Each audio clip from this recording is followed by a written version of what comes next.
Good morning students. आज हम पढ़ेंगे आपका चैप्टर 8 नहले पर दहला। ये एक हास्य कथा है ना, जो हमको मज़ा लगाएगी। हास्य इसको पढ़कर हमको मज़ी आएगी, मतलब हंसी आ छूटेगी।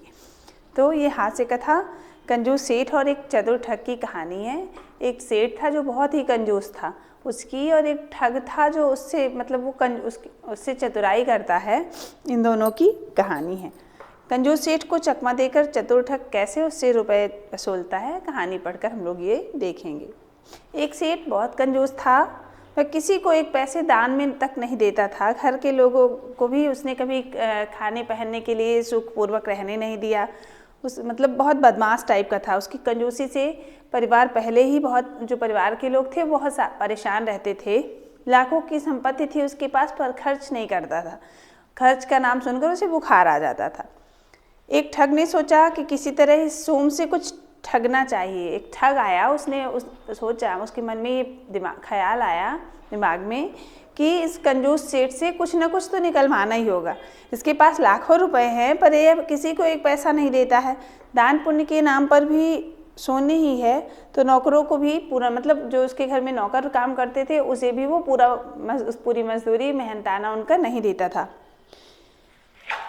तो उस ठग ने क्या किया कि एक दिन भेष बदलकर सेठ के पास गया और कहने लगा, सेठ जी हमारे घर मेहमान आए हैं, कुछ बर्तनों की ज़रूरत है, कृपया 8-10 बड़े बर्तन दे दीजिए, मैं कल आपके बर्तन लौटा दूंगा। जो ठग था वो गया उनके पास और बोला कि मुझे 8-10 बर्तन दे दीजिए, मैं कल आपके बर्तन वापस कर दूंगा।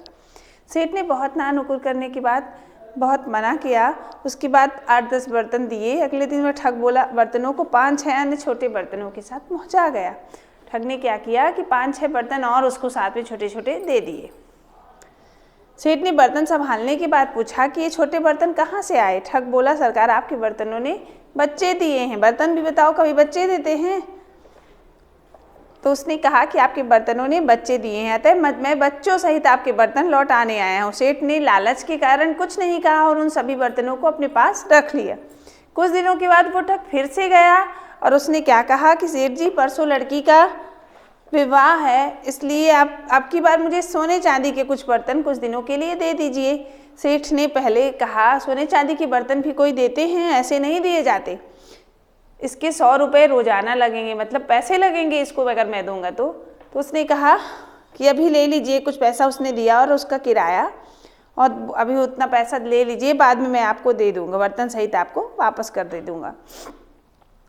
आप किराए की चिंता बिल्कुल मत कीजिए, मैंने पहले भी आपको बच्चों को बच्चों सहित वापस किया है, तो इस बार भी करूँगा। वो लालच में आ गया कि उस बार उसने अलग से बर्तन हमको दिए थे छोटे छोटे, इस बार भी देगा, इसलिए उसने दे दिया।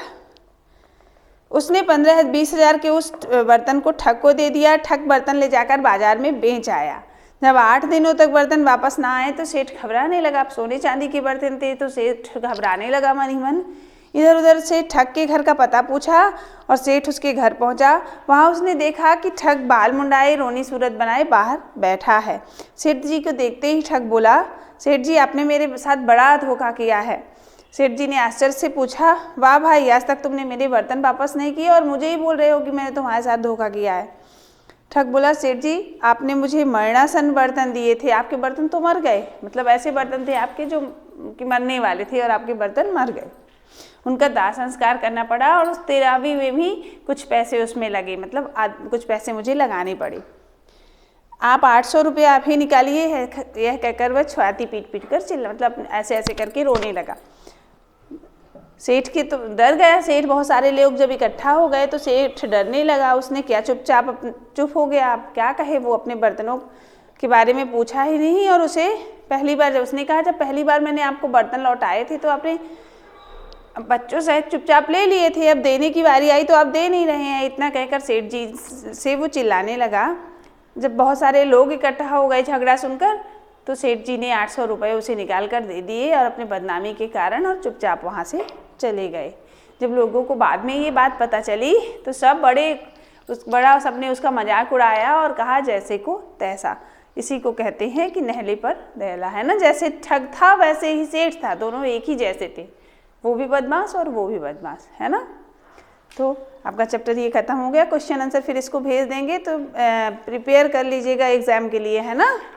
Thank you.